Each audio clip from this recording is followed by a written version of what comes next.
Meus irmãos, bom dia. Que a paz do nosso querido Mestre esteja em nossos corações e que a espiritualidade dessa casa nos ajude no trabalho de hoje.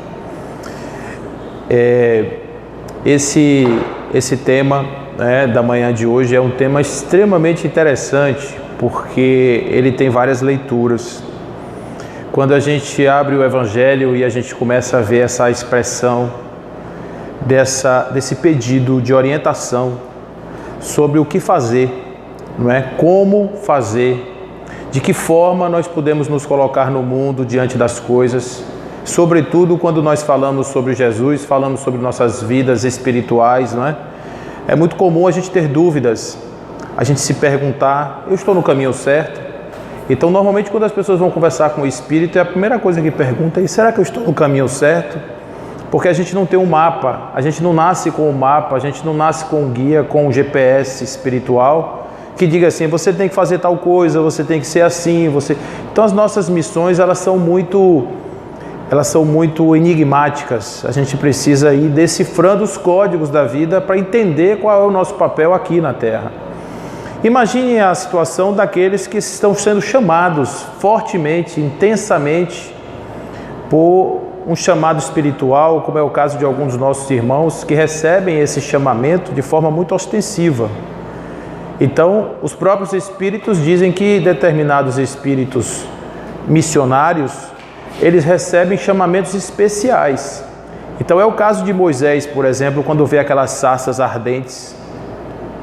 É o caso, por exemplo, dos visionários que conseguem enxergar luzes e veem seres iluminados chegarem para eles e dizerem ostensivamente, como o Chico se encontrou com o Emmanuel e o Emmanuel disse disciplina, disciplina, disciplina, e a partir daí foi o grande disciplinador da vida de Francisco Xavier, foi Emmanuel. Então, nem todos nós temos a prerrogativa de uma Emmanuel, de uma Joana de Ângeles em nossas vidas, então a gente constantemente faz essa pergunta sobre será que é isso mesmo, será que eu estou fazendo a coisa certa, será que o caminho é esse, enfim, e a gente o que mais quer, o que a gente mais deseja é ter uma posição devidamente esclarecedora a respeito desse assunto. Mas quando a gente vai realmente olhar o Evangelho sob o ponto de vista dessa frase, o que quer que eu faça, o que queres que eu faça, a gente vai encontrar três possibilidades dessa mesma expressão. A primeira coisa a falar é que isso tem a ver com a graça, isso tem a ver com a obtenção de uma graça. Você só faz alguma coisa em nome de algum outro benefício, algum objetivo, você quer conquistar alguma coisa. No nosso caso, do ponto de vista espiritual, nós queremos um plano espiritual melhor, nós queremos a salvação, vou usar essa expressão. E a salvação, muitas vezes, ela aparece através de muito trabalho, de um árduo trabalho que a gente tem que se esforçar bastante para conseguir. Então, do ponto de vista da salvação, fazer alguma coisa, nós vamos encontrar esta graça sendo colocada de três maneiras. A primeira seria uma graça ofertada, quando alguém te oferta uma graça. A segunda seria uma graça solicitada, quando você pede a alguém a intercessão em nome de uma graça. E a terceira seria aquela graça conquistada, que é aquela que você não precisa pedir a ninguém, basta fazer que você automaticamente já estará conquistando essa graça. E as três estão presentes no Evangelho. Vamos começar pela primeira, que é a graça ofertada. Na graça ofertada nós vamos ver Jesus aparecendo para os seus súditos e, sobretudo, quando ele está diante daqueles dois cegos. Ele vai chegando numa determinada localidade e tem dois cegos à beira do caminho. Eles estão ali já há muito tempo. Já há muito tempo eles estão paralisados naquela situação da vida e eles não conseguem se movimentar para lugar nenhum. Então, quando Jesus chega diante deles, na verdade não foi bem assim, não foi Jesus que foi até eles, né? Eles foram até Jesus, pediram, Jesus, filho de Davi, Jesus, falaram 3 vezes até que Jesus mandasse alguém buscá-los. E quando eles chegam perto de Jesus, eles são cegos. Jesus era uma pessoa que curava. Jesus tinha a capacidade de curar aquela cegueira. Mas observe que Jesus, mesmo sabendo que eles eram cegos, fez a seguinte pergunta: o que você quer que eu faça? Observe que essa é a verdadeira postura de um mentor espiritual. não é se meter na vida da pessoa, não é tentar resolver problemas que a pessoa não tem, ou que ele acha que a pessoa tem, mas a pessoa não se percebe no problema. Então vai lá que a pessoa tivesse a cegueira bem adaptada e quisesse outra coisa, quisesse a volta da família, quisesse de repente conquistar uma outra coisa na sua vida que não fosse a visão. É preciso respeitar o direito do outro de dizer qual é a sua necessidade, mesmo eu tendo a capacidade de fazer, mesmo eu tendo a capacidade de ir lá na vida do outro, de colocar na minha mão, de resolver a vida dela. Então Jesus pergunta: o que queres que eu te faça? Nós queremos enxergar, eu quero ver. Aí sim, agora tem um pedido formal sendo feito. E esse pedido formal sendo feito é atendido em nome de uma graça para que aquele homem volte ou passe a enxergar, já que ele era um cego de nascença, nunca tinha enxergado nessa vida, ele agora pode enxergar, ele agora pode ter a visão. É óbvio que quando a gente vê o Evangelho, a gente não pode pegar essa palavra assim, essa coisa no pé da letra, dizer assim, a visão que ele queria era a visão dos olhos. Pode ser a visão dos olhos, mas também pode ser a visão espiritual, pode ser a ressignificação da vida. Ele pode ter, a partir dali, ter tido outros insights em relação às suas caminhadas. Então, observe que há ali um diálogo interessante, onde aquele que pode conceder a graça não se adianta em relação à graça, mas ao mesmo tempo oferece a graça, seja ela qual for. Essa mesma situação vai acontecer em João, quando ele está falando no capítulo 15, quando ele fala a respeito da videira, ele diz assim: se você confiar em mim, confiança para Jesus, a confiança e amor são palavras que ele confunde muito. Ele confunde no sentido, não no sentido da falta de um sentido, de um significado, mas ele usa as duas como o mesmo significado, confiança e amor. Então, quando ele diz, se você me amar, se você confiar em mim, se você acreditar no que eu estou dizendo, tudo que você pedir ao Pai lhe será concedido. Observe que ele usa antes sempre uma expressão extremamente interessante, porque ele primeiro coloca um condicionante para depois dar a condição da graça. A mesma coisa acontece com o homem rico. Quando o homem rico chega para Jesus, diz assim: Senhor, bom mestre, o que faço para ter a vida eterna? Então ele diz assim: por que me chamas de bom? Bom somente o Pai Celestial. Mas se você quiser ter a vida eterna, cumpra as Escrituras. Aí o menino olha assim, mas isso eu já faço, faz tempo, eu sou um fariseu, eu acordo desde muito tempo, eu faço as Escrituras, conheço as Escrituras, todas elas, achei que era uma fórmula nova que o Senhor está trazendo para mim. Aí Jesus olha para ele e diz assim, então tá bom, então você vai lá, vende tudo o que você tem, acumule um tesouro no céu e depois você me segue. Olha que coisa interessante, não é? Você pode dizer assim, poxa, Jesus está mandando a pessoa se livrar de todas as coisas materiais, porque somente se livrando das coisas materiais a pessoa vai atingir o reino dos céus. Jesus não disse isso para ele, porque antes ele botou um condicionante, siga as Escrituras.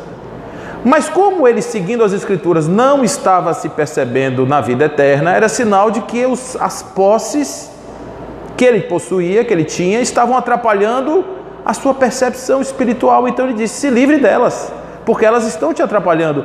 Porque a rigor, mesmo sendo rico, se você cumprisse as Escrituras, você teria a vida eterna. Não é o problema da riqueza, a riqueza estava atrapalhando.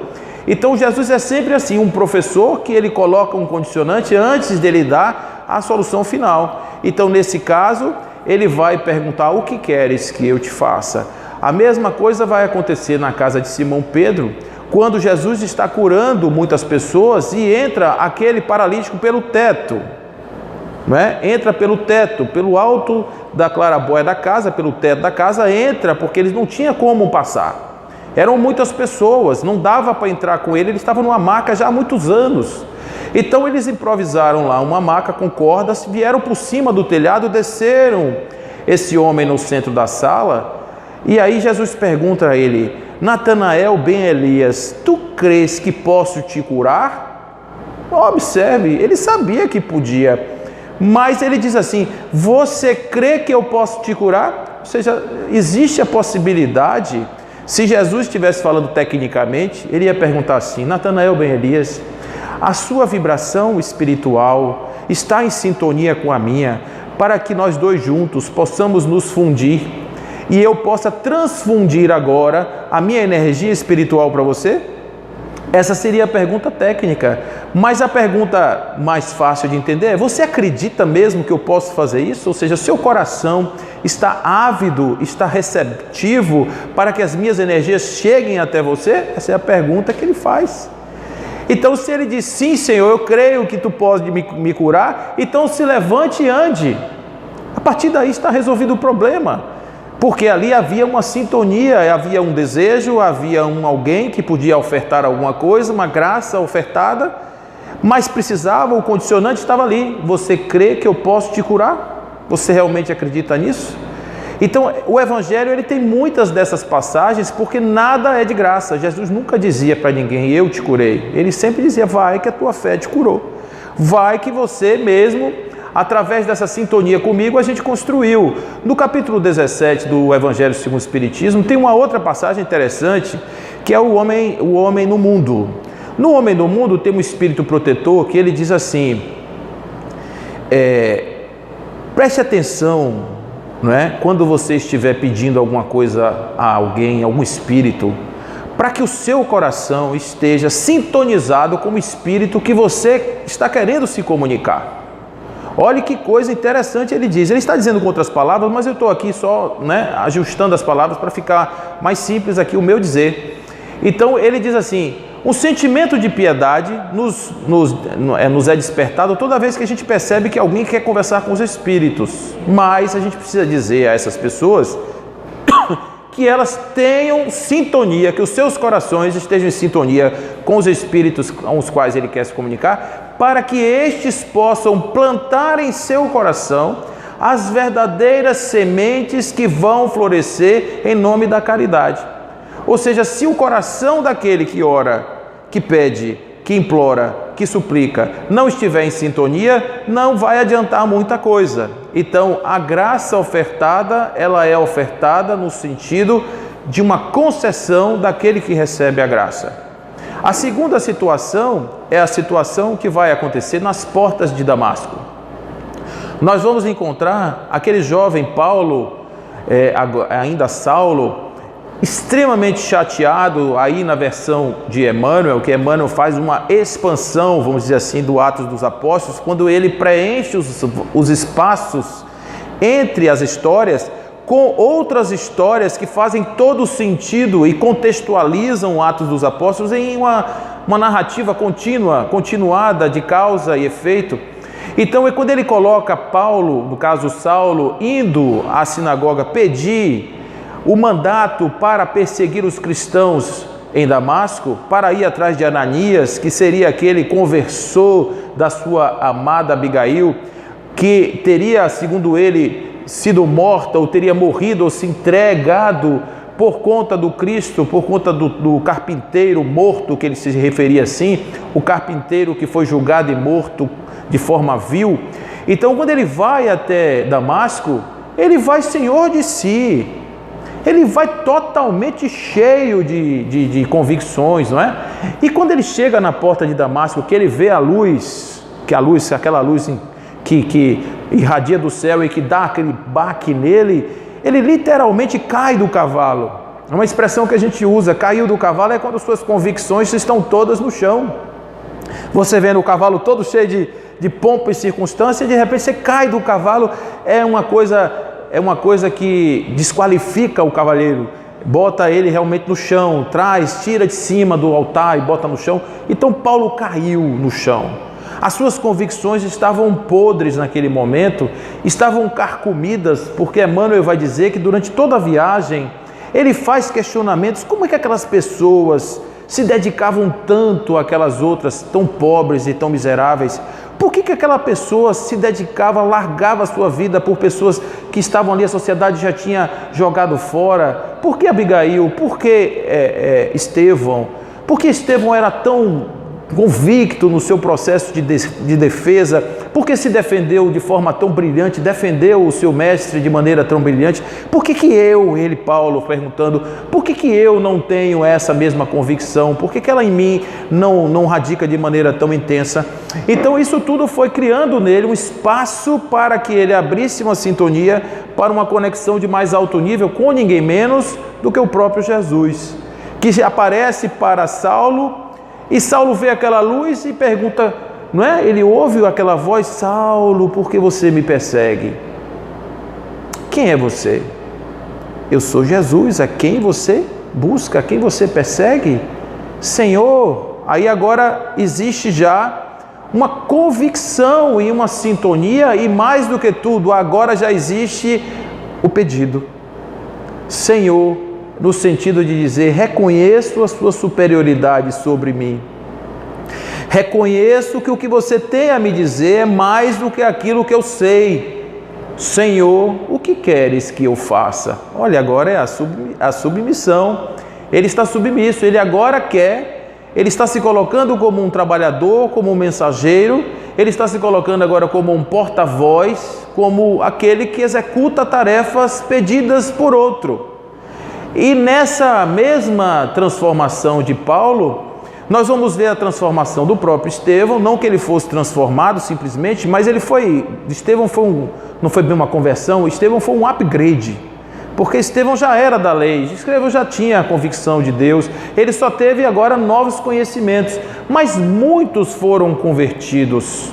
Maria de Magdala, né? Muitos foram convertidos, Zaqueu, né? Foram convertidos com o toque de Jesus, foram convertidos com a palavra de Jesus, foram convertidos com a presença de Jesus, se colocando à disposição dele, inclusive os 12 apóstolos, até Judas. Porque o que Judas fez, os outros talvez não tivessem tido coragem de fazer. Porque quando Jesus morre na cruz, nenhum dos seus discípulos, exceto João, estavam presentes, ou seja, a morte de Jesus não interessava muito para eles do ponto de vista daquela questão que a gente pode imaginar depois. Eles só vão realmente se descobrir conectados visceralmente a Jesus em Pentecostes, depois, bem quando Jesus já volta espiritualmente, etc. Mas a partir desse chamado, eles se convertem no sentido de dizer, Senhor, o que queres que eu faça? Pedro deu a sua vida a Jesus. Paulo deu a sua vida a Jesus. Todos os discípulos deram sua vida a Jesus. E vocês vão ver ao longo da história da humanidade muitas pessoas que tomaram a decisão de fazer essa pergunta. Porque essa pergunta é uma pergunta muito difícil de fazer. Gente, quando você pergunta para um espírito de escola, o que você quer que eu faça? Você tem que estar preparado para receber de volta uma mensagem, uma missão. Porque se você não perguntar, ele vai dizer, ele não está preparado ainda para fazer, então eu não vou mandar a missão para ele, porque ele não quer ainda. Não está preparado. Olha o que Jesus fez com os dois que procuraram ele na beira do caminho. Ele não ofertou de graça, ele perguntou, esperou e a pessoa disse. Agora ele está fazendo a pergunta. Nós estamos provocando, nós não estamos recebendo, estamos provocando. Senhor, o que queres que eu faça?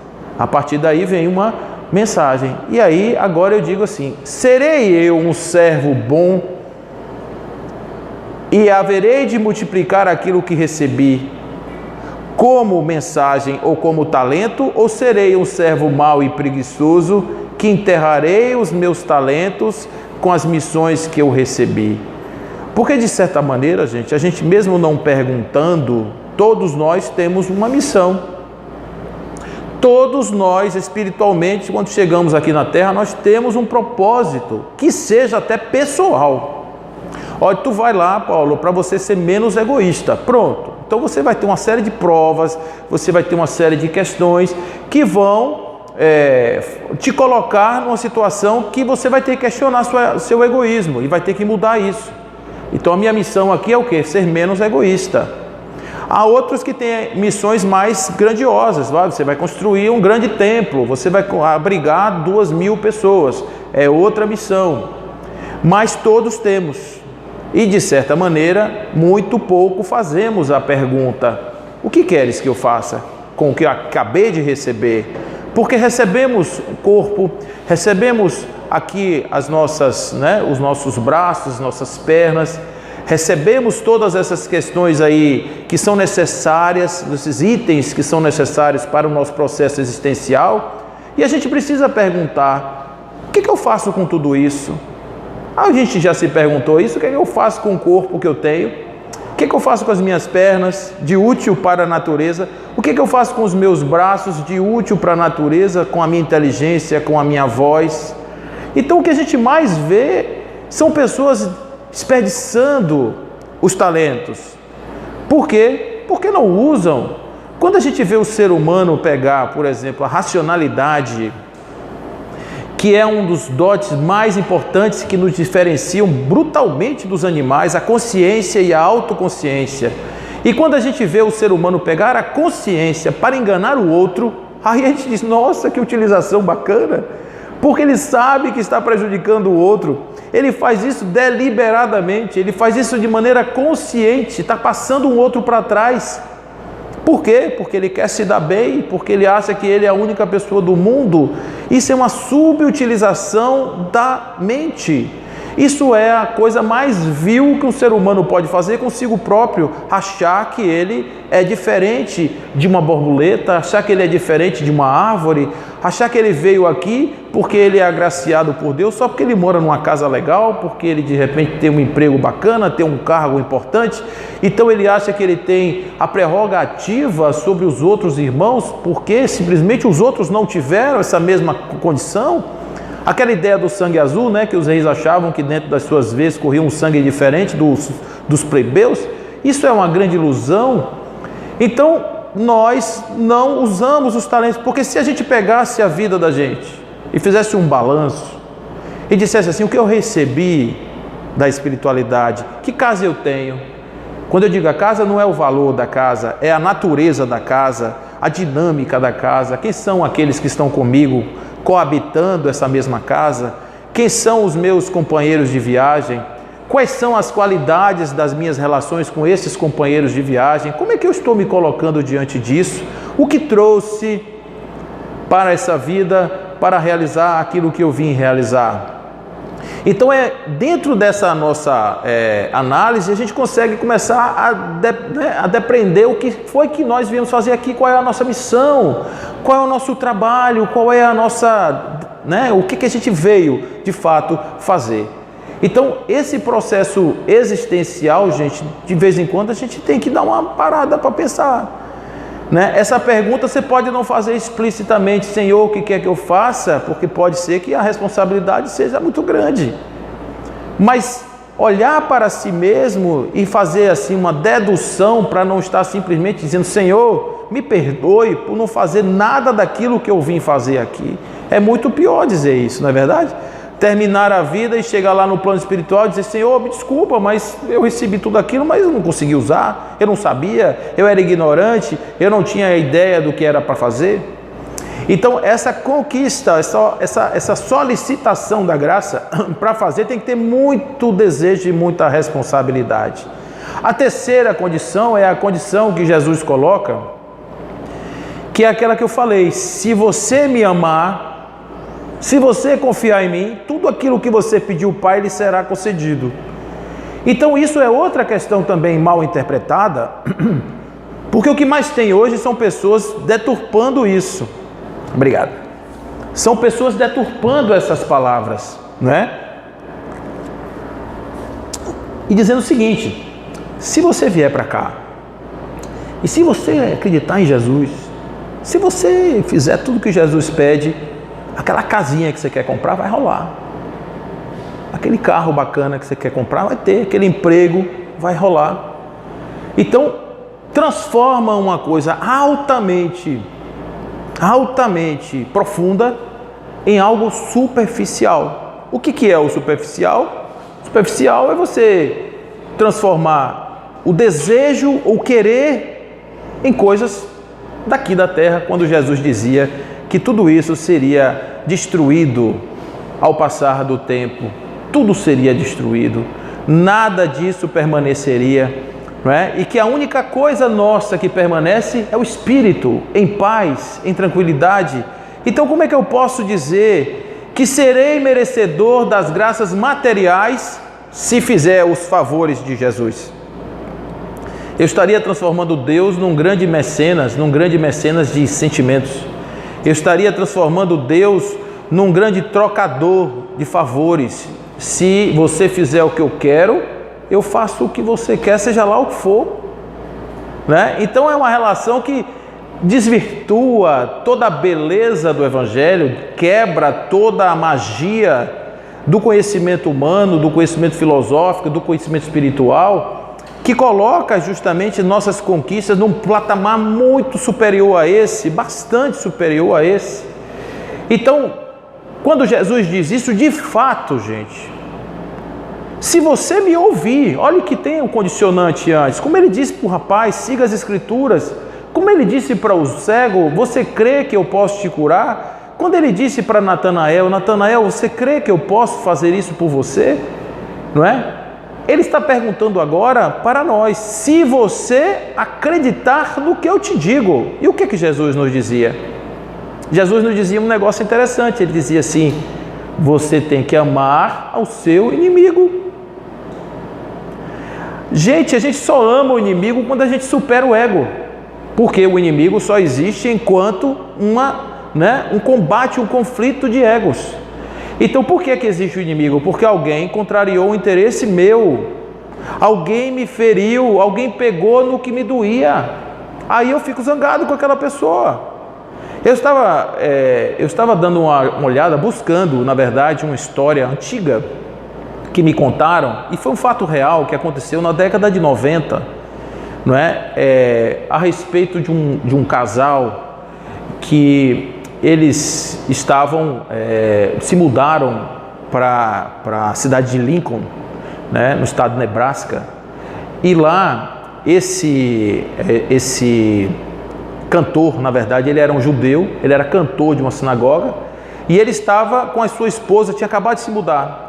E existia nessa cidade um homem chamado Larry Trapp. E Larry Trapp era o chamado dragão branco da Ku Klux Klan. Era o máximo da maldade, estava ali. Ele era totalmente aderente ao nazismo, ele era racista, ele era homofóbico, todas as coisas aí que se diz hoje, esses adjetivos bacanas que ninguém inventou aí para botar em cima de alguém que não se gosta, né? Ele tinha e assumia isso tudo. Ele era diabético e já tinha perdido as 2 pernas por conta da diabetes e estava ficando cego. Mas ele persistia nessa situação e começava a mandar bilhetes para a casa dos Weissman. Ele dizendo lá, vocês são, a Ku Klux Klan está de olho em vocês, nós vamos explodir a sinagoga, nós vamos tocar fogo na sua casa. Não é? Era o tempo inteiro isso. E aí o que o Michael, que era o pastor, resolveu fazer? Ele fez o seguinte, ele começou a ligar para essa pessoa, descobriu o telefone dele e começou a ligar para ele. E dizer, você sabia que aqui fora existe muito amor e que você não experimenta desse amor? Você já parou para pensar que existe no mundo coisas maravilhosas que você não teve o prazer de conhecer porque você se fechou na sua redoma de ódio? Você imagina, gente, você está sendo atacado. Olha o que ele está devolvendo. Ele não está devolvendo ódio, não está devolvendo ira, ele não está indo na polícia buscar proteção, ele está ligando para o algoz e ofertando ao algoz aquilo que Jesus dizia, a outra face, que não era o outro lado do rosto, era a outra possibilidade de recuperação. Se você está insistindo no erro, está apanhando, vire o disco. Não tente resolver o problema que já caminha há muito tempo pela mesma metodologia que criou o problema. Mude o disco, mude a face. É isso que Jesus queria dizer como outra face. Não era você continuar apanhando do outro lado, era você mudar a perspectiva. E foi o que eles fizeram. Ele foi justamente para esse homem e um dia ele soube que ele era amputado e ligou para ele e disse assim, Sr. Larry, nós sabemos que o senhor está sem as pernas, o senhor quer ajuda para ir no supermercado? Imagina, gente. O senhor quer que eu te leve no supermercado, que eu sei que o senhor deve ter dificuldade para fazer isso? E aí foi insistindo nessas coisas durante várias semanas. Ele e a esposa ligavam para esse homem insistentemente, até a hora que um dia o telefone toca de volta e era esse homem que dizia assim: eu sei dos males que cometi, estou dentro de um buraco e não sei como sair. Era a chance que eles queriam. O que eles fizeram? Eles adaptaram a casa deles, criaram um quarto dentro da casa deles para receber este homem e convidaram este homem solitário para morar com eles. E esse homem foi ser cuidado até a morte por esse casal.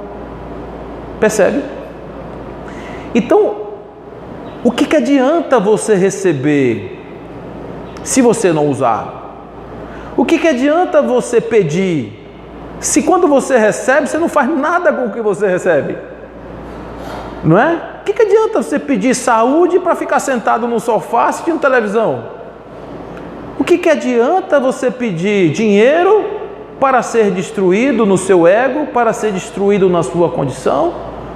O que adianta a natureza mandar para nós os inimigos, como foi o caso, se nós não sabemos interpretar os códigos da vida e saber não o porquê ele está me enchendo o saco, mas para que ele está na minha vida? Não é? Para quê? Para que ele chegou? Para despertar em mim o quê? O que me incomoda nele é o que eu tenho que trabalhar, não é nada de especial. Gente, isso é uma coisa que o pessoal da psicologia fala, a Joana de Ângeli trabalha muito isso. Ela diz assim, que o mal que o outro causa em mim, na verdade, é um resquício meu, que vejo no outro, é parte da projeção da minha sombra no outro. Então, quando nós estamos analisando essa situação específica do homem, a gente tem que pensar que quando algo em mim me causa mal-estar, é o despertar para que eu pare e diga, por que isso me incomoda? Porque se você passar na rua ali e encontrar uma pessoa fazendo alguma coisa absurda que você nunca imaginou fazer, que não passa nem na sua cabeça fazer, provavelmente você vai dizer, nossa, como é que a pessoa faz um negócio desse? E vai passar e vai para casa e esquece. Mas se alguém estiver fazendo algo que seja parecido com desejos nossos, que nós guardamos e calamos lá no fundo, aí a gente fica chateado, a gente vai brigar, a gente vai meter na vida dos outros. É o que acontece normalmente aí. Quando você vê uma pessoa muito quente assim, entrar na discussão, ali foi contaminado, foi preso, foi fisgado por uma situação da sombra, né? Então, a gente tem que olhar os códigos da vida, interpretar os códigos da vida corretamente, para não sermos simplesmente estarmos na condição do servo mau e preguiçoso. Uma encarnação, gente, dá trabalho fazer. Pense um espírito para encarnar. Que dificuldade é para a gente estar aqui? Olha, são milhões e milhões de espermatozoides, você consegue, não é? Consegue, não é o melhor geneticamente, não é o melhor, porque tem alguns que chegam e quando eles produzem um corpo, o corpo ele tem as suas situações, né? Então são coisas, anomalias grotescas que a gente vê. E foi aquele que conseguiu. Por quê? Porque ele estava ali, porque ele precisava estar ali. Ele precisava chegar. Ele precisava experiência. Ele precisava passar nessa experiência. E isso é lindo. Porque se não fosse essa democracia existencial, aqueles que não tinham condições de habitar corpos saudáveis, etc., não viriam.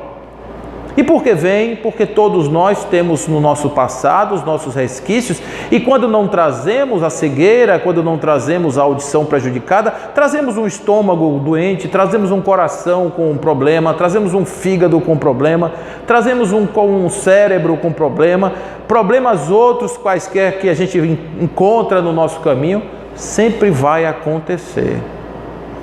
Então, agradecer por estarmos aqui vivos, por estarmos aqui vivendo neste mundo. Gente, a Terra é linda, a Terra é um planeta, eu não sei se no universo tem alguma coisa igual à Terra. A beleza da Terra, né? As cores, olha a natureza, quando ela se mostra mesmo assim, convencida, né? Ela bota um pavão quando abre aquela coisa. O pavão precisava daquilo tudo, gente, daquela beleza toda, né? Mas aquilo é só uma mostra grátis, porque a pequena borboleta também tem aquela beleza, né? Os pequenos animais, a sinergia do mundo, é tudo muito perfeito, tudo maravilhoso. E o que a gente está fazendo com isso? A gente passa e não olha. A gente acha que isso tudo foi criado para botar comida na mesa meio-dia, para a gente comer, para voltar para trabalhar, para assistir televisão, para se chatear, para ir para o zap, para falar mal do outro, não sei o que, política, porque você é isso, você é aquilo. Isso daí chama-se realmente o servo mau e preguiçoso. E o momento agora é da gente elevar os nossos pensamentos, botar os nossos pensamentos no céu, botar o nosso coração na espiritualidade que nos assiste, e dizer verdadeiramente, com toda a convicção: Senhor, o que queres que eu faça neste mundo? Por que me destes as condições que recebi? Por que estou neste lugar? Me dê uma luz, e ela vai chegar. Se não chegar através de um espírito que venha falar com a gente, como Emmanuel chegou para Chico, virá através de uma outra oportunidade que se abre, pessoas que batem na sua porta, circunstâncias que a gente nunca vai imaginar. Meu pai contava uma história uma vez. O meu irmão mais velho teve um problema respiratório sério, e meu pai, a gente não estava conseguindo, a família não estava conseguindo resolver. Era uma coisa que na época, década de 60, a medicina bem mais limitada.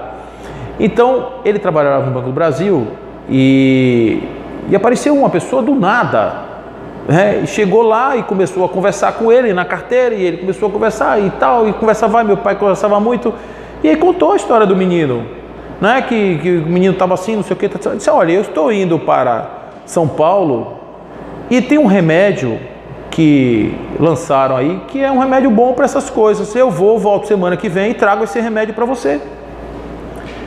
E ele foi. Uma semana depois ele trouxe o remédio para meu pai, botou em cima da carteira lá, não cobrou um tostão. Meu pai nunca mais viu essa pessoa, não sabe quem ele é. Era um remédio que tinha 3 letras, se eu não me engano era KKK, acho que é um nome assim. E ele pegou esse remédio, deu para meu irmão, e meu irmão ficou bom.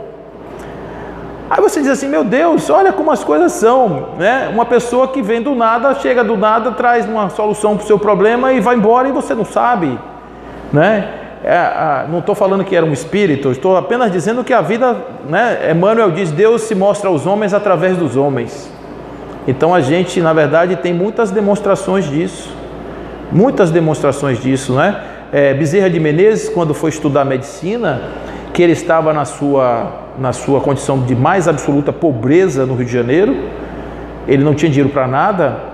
Ele estava devendo a pensão, estava sem dinheiro para comer, ele não conseguia nada, ele estava desesperado. E ele tinha um alfaiate que ele pedia dinheiro. Só que esse homem tinha ido para a Europa. E ele, quando chegou na alfaiataria, ele ficou com vergonha de pedir dinheiro ao auxiliar dele. Normalmente ele pedia um dinheiro assim, tipo 20 contos lá, me dê aí esse dinheiro aí, que era o dinheiro que ele conseguia pagar. Ele dava aulas, dava banca para alunos e tal, ensinava essas coisas. E quando ele está em casa, no seu maior desespero, bate na porta. Era um menino que queria aulas de matemática. Só tinha um detalhe: ele não dava aulas de matemática, porque ele não conhecia muito matemática, era uma coisa que ele não dominava. Mas ele estava numa necessidade tão grande, ele vai dizer não para o menino? Ele chegou e disse: não, eu dou aula de matemática. Aí o menino disse assim: então eu vou lhe pagar antecipado. De jeito algum, eu não lhe dei as aulas, como é que você vai me pagar? Disse: não, eu estou com dinheiro aqui, quero lhe pagar, vou lhe pagar. E pagou a ele antecipado, e deu o dinheiro que deu para ele pagar a despesa dele toda, pagar a pensão, pagar tudo isso, tal. E esse rapaz nunca voltou para assistir às aulas. Nunca voltou para assistir às aulas. Entendeu? Então ele diz assim: foi a primeira intercessão espiritual na minha vida, porque eu estava no momento da minha maior necessidade quando acontece uma situação como essa. Mas ele teve que fazer a pergunta. Diante de tantas possibilidades que chegaram para ele foi executivo, né? Quando a gente vê a vida de Bezerra de Menezes, a gente conhece muito a vida de Bezerra de Menezes do lado do lado espírita, já ele pobre, doutor dos pobres, mas ele era médico dos pobres antes de virar espírita. Na verdade, ele era médico dos pobres ateu, inclusive. Ele já era da alma dele. Mas ele teve que fazer essa pergunta quando ele decidiu se dedicar à doutrina espírita. Ele fez essa pergunta. E quando ele morreu, gente, ele morreu na casa dele, que era a mesma casa que ele sempre morou, nunca teve nada diferente. A família passando necessidade, porque ele nunca cobrava as consultas, era um médico requisitado, o consultório vivia cheio, mas ele não cobrava de ninguém. A mulher teve que ir para frente da farmácia, que era o consultório dele era no fundo da farmácia, foi para frente da farmácia para poder pegar o dinheiro da consulta, porque se soubesse, o dinheiro lá não entrava. Então, quando ele teve o problema, ele teve um AVC, um problema cerebral, e ele ficou paralisado em cima da cama. E antes de morrer, as pessoas iam visitá-lo e sentavam uma cadeira na frente da cama dele e ficavam conversando com ele, mas ele não podia falar nada. A única coisa que ele fazia era olhar para a pessoa, que ele tinha os olhos verdes, assim, quase azuis, bem, os olhos lindos, e ele chorava. Era a única maneira de se expressar para aquelas pessoas. E quando iam trocar os lençóis da cama dele, embaixo do lençol, embaixo do travesseiro, da fronha, tinha dinheiro, porque as pessoas ficavam com tanta pena que pegavam dinheiro e botavam embaixo do colchão. Os que iam visitá-lo. E eram muitas pessoas que iam porque conheciam a vida dele, conheciam a história dele. Então, essas pessoas que tiveram coragem de fazer essa pergunta, Francisco de Assis, não se chamava Francisco, chamava-se João Pedro. Ele era chamado Francisco porque o pai dele, quando eles voltaram da França, o pai dele queria homenagear a forma como esse menino vivia, que ele vivia todo a francês, francesinho. Francisco quer dizer, Francesco é francesinho. Então ele passou a se chamar o francesinho, era quase que um apelido. Então ele era Francisco porque ele gostava de se vestir bem, era filhinho de papai, né? Ele gostava de farra, ele gostava lá das coisas todas. Um dia ele fez a pergunta: Senhor, o que queres que eu faça? E ele recebeu uma resposta: Francisco, reconstrói a minha igreja. Aí ele não tinha mais para onde fugir. Então o que ele achou? Que tinha que construir uma igreja de cimento. E aí foi construir a igreja de cimento. Não, Francisco, não é essa igreja. Essa daí não. Eu quero a igreja no coração dos homens, Francisco. Essa é mais difícil. Porque essa não depende de coisas materiais. Essa depende do exemplo, essa depende do amor, essa depende da abnegação, depende de uma série de coisas. Então ele assumiu esse compromisso de: Senhor, o que queres que eu faça? Reconstrói a minha igreja. Então, quando a gente vê isso no Evangelho, a gente precisa pensar qual será o tempo de fazer essa pergunta. Na entrada da nossa Damasco, quando nós ficarmos cegos, na entrada das nossas necessidades, quando estivermos, sem as condições de fazer aquilo que poderíamos fazer ainda, cheios de vitalidade, cheios de possibilidades. Deixar para os últimos momentos da vida que vão chegar para todos nós? Quando será que nós vamos ter coragem de fazer essa pergunta para Jesus? Ele espera que a gente faça essa pergunta, porque todos nós, como filhos diletos de Deus que somos, nós temos missões com o cosmos, porque os Espíritos já nos disseram no Livro dos Espíritos, na medida em que o homem evolui do ponto de vista espiritual, ele contribui para o desenvolvimento do universo, porque nós também fazemos parte do universo. Se nós nos equilibramos, a parte do universo em nós se equilibra. Então nós estamos trabalhando pelo universo, assim como todas as criaturas que estão trabalhando em nome da harmonia do universo, buscando a sua própria paz, a sua tranquilidade, a sua harmonia interior, É tudo isso que os Espíritos esperam de nós. Então, que nós sejamos tocados por essa possibilidade de um dia termos a coragem de nos despir das nossas vaidades e dizer: estou disposto a abrir mão de tudo, desde que eu saiba o que eu tenho que fazer, ou pelo menos me diga o que eu tenho que fazer, o que eu tenho que tirar de mim, diga o que eu preciso fazer para ter a vida eterna, porque aquilo que eu estou sabendo ainda não é suficiente para me garantir a tranquilidade de que se eu estou no caminho certo ou se eu não estou no caminho certo. Essa resposta é uma resposta que cabe a cada um de nós. Fazer a pergunta também, mas tenhamos certeza que no dia que o nosso coração estiver pronto para receber a resposta, ela vai chegar. E é aí que a gente trabalhe. E que bom será no dia que todos nós nos transformemos nos trabalhadores da primeira hora e de todas as horas do Cristo. Fiquem com Deus, que assim seja.